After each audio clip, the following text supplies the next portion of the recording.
Hello dear students. आज के इस वीडियो लेक्चर में हम लॉजिक्स चैप्टर का जो टॉपिक पढ़ेंगे, आर्गुमेंट्स क्या होती हैं और कैसे पता लगता है कि कोई आर्गुमेंट वैलिड आर्गुमेंट है कि इनवैलिड है। तो सबसे पहले क्या है definition of argument. An argument is a statement. Basically argument एक स्टेटमेंट होती है which asserts the given set of propositions, यानी कि जिसमें बहुत सारी प्रोपोजिशंस टेकन टुगेदर इकट्ठी लगा के, इकट्ठी ऑपरेशंस लगा के we get another proposition P. यानी कि आर्गुमेंट में आपके पास छोटी छोटी स्मॉल तरह की स्टेटमेंट्स होंगी, उनको कलेक्टिव डिसीजन जो होएगा that give us new proposition capital P. ठीक है जी।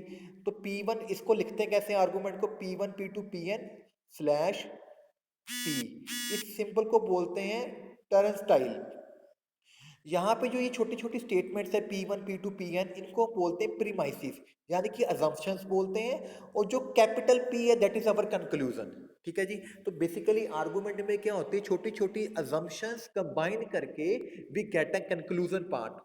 ठीक है जी। अब मुझे ये जो आर्गुमेंट मैंने बनाई है, मुझे चेक करना है कि ये आर्गुमेंट वैलिड है कि इनवैलिड है।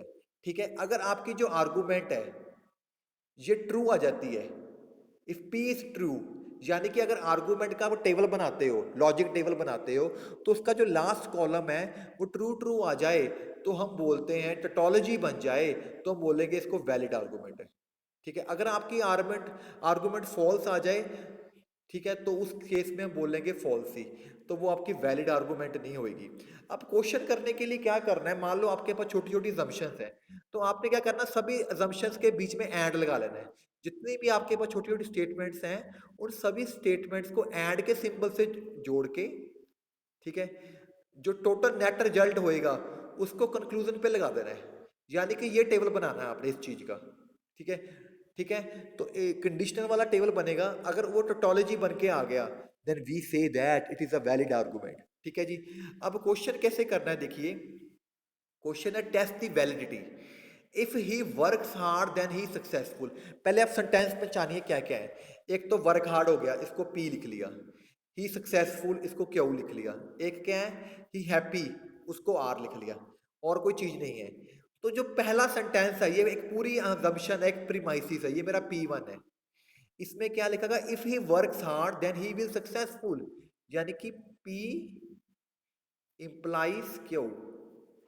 ये एक सेंटेंस है, इसको ब्रैकेट में लिख लिया। डॉट आ गया, डॉट के बाद हमेशा आपने एंड का साइन लगाना है। दूसरा सेंटेंस क्या देखो आपका, if he is successful then he will be happy. He successful यानी कि क्यू इंप्लाइज आर, दोनों के बीच में ऐड आ गया। जितनी भी प्रीमाइसिस होंगी उनकी स्टेटमेंट लिख के उनके बीच में आपने ऐड का साइन लगाना है। और जहां पे देयरफॉर लिखा हो बेटा, वहां पे आपकी ये शुरू हो जाती है conclusion, this is your conclusion part. ठीक है जी। तो ये जो प्रोमाइसिस को क्लब किया, इसका पूरा एरो लगाना है आपने, पूरा एरो लगा के लिखना है एंड में कंक्लूजन। कंक्लूजन क्या कहती है, hard work lead to happiness. इसका मतलब अगर आप हार्ड वर्क करोगे, if you hard work then you are happy, यानी कि पी एरो आर। ठीक है जी। क्योंकि hard work leads to happiness का मतलब है if you hard work then you will get happiness. तो पी इंप्लाइज आर हो गया। तो यानी कि जो छोटी छोटी प्रोमाइसिस है उसको पूरा ब्रैकेट में लिख दिया आपने ऐड करके, और जो देयर फोर है उस पूरे को देयर फोर पे लगा देना आपने। अब आपके पास ये चीज बन के आ गई है, इसका आपने टेबल बना लेना है पूरे का। ये इसके ऊपर ऐसे ब्रैकेट है। इसका पूरा टेबल बनाने के बाद अगर लास्ट कॉलम में ट्रू ट्रू आ जाएगा then we say that it is a valid argument. ठीक है जी। तो देखो नेक्स्ट पेज में, तो पहले उसने पी क्यू आर तीन स्टेटमेंट्स हैं, तो मेरे 8 केसेस बनेंगे, आपको सिखाया हुआ कैसे बनते हैं, true true false false, true true false false. इसमें ट्रू फॉल्स ले लिया क्यू में उसने, और आर में 4 ट्रू 4 फॉल्स ले लिए हैं। ठीक है। पहले पी इंप्लाइज क्यू बना लिया, पी इंप्लाइज आर बना लिया। ठीक है। इंप्लाइज का मतलब कैसे लिखते होते हैं, अगर पहला ट्रू हो दूसरा फॉल्स हो तभी फॉल्स होता है। जैसे देखो यहाँ पे ट्रू है, ये फॉल्स है, तो ये फॉल्स आ गया आपका। ठीक है। तो P इंप्लाइज क्यू बन गया। इसी तरह क्यू इंप्लाइज आर बना लो, जो स्टेटमेंट में था दोनों को ऐड कर लिया हमने, तो ये मेरी लेफ्ट हैंड साइड होगी। अब जो देयर फोर की स्टेटमेंट थी P इंप्लाइज आर, उसको अलग सॉल्व कर लो P और R को लेके। इस वीडियो को समझने के लिए आपको लॉजिक्स टेबल बनाने आने चाहिए, वो नहीं मैं समझाऊंगा इस वीडियो में, क्योंकि मेरी पिछली वीडियो देखिए जिसको नहीं आता वो चीज। ठीक है जी। तो ये जो सेंटेंस बन गया फोर वाला, ये मेरा प्रीमाइसिस वाला। इस पूरे सेंटेंस को इसके ऊपर इफ देन कर दो ऐसे, ठीक है। तो आपको पता अगर पहला ट्रू हो और दूजा फॉल्स हो तभी फॉल्स होएगा। देखो दूजा फॉल्स यहाँ पे बन रहा है, पर पहला ट्रू तो है ही नहीं इसमें, तो सब जगह ट्रू ट्रू ट्रू आ गया, so it is a tautology.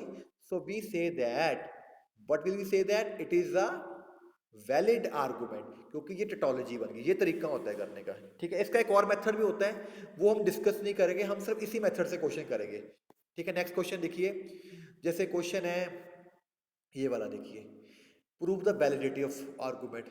If a man is a bachelor, पहले एक बैचलर है उसको पी लिख लो, ही इज अनहैप्पी को क्यू लिख लो, एक डाई यंग उसको आर लिख लो, ठीक है। देयर फोर वाली चीज बाद में लगानी है, उसके पहले जितने सेंटेंस है क्लब करेंगे। If man is a bachelor he is unhappy, यानी कि पी एरो क्यू, क्योंकि इफ देन आ रहा ना इसमें, ठीक है जी। दूसरा सेंटेंस क्या है, if man is unhappy he is young, तो क्यू इंप्लाइज आर हो गया, ठीक है। दोनों के बीच में एंड का साइन आ रहा है।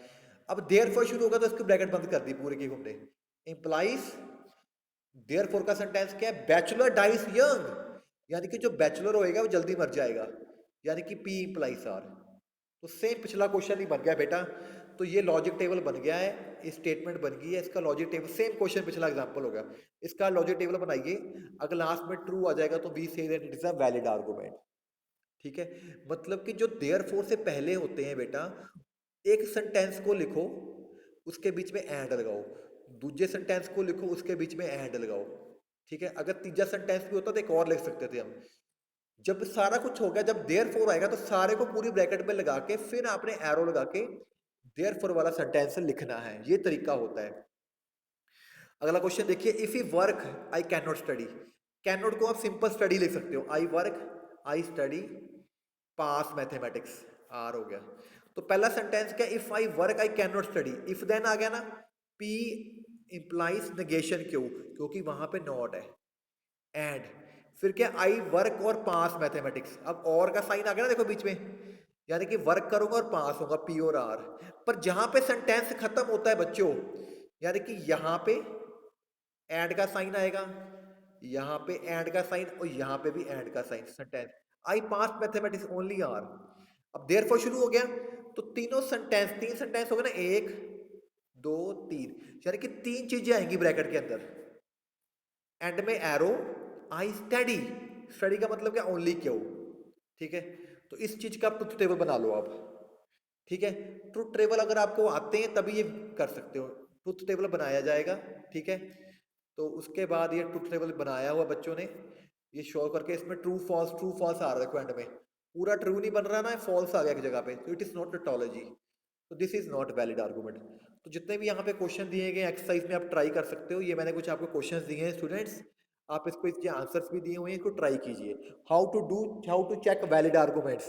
देखो वैलिड आर्गूमेंट को करने का तरीका क्या है, देयर फोर से पहले जितने भी सेंटेंस आते हैं उन सभी सेंटेंस के बीच में आपने एंड का साइन लगाना है, यानी कि ये वाला, ठीक है। अब जो सेंटेंस लिखा है जो उसका मीनिंग है इफ देन है, तो उसको एरो के साथ बनाओ, और वाला है तो और के साइन से बनाओ, जैसे भी वो सेंटेंस बना के बीच में एंड के साइन लगा के पूरी ब्रैकेट बंद करके फिर आपने इंप्लाइज कर देना है कंक्लूजन के ऊपर, ठीक है जी। Students thank you very much for watching my videos, signing off doctor Gaurav Verma.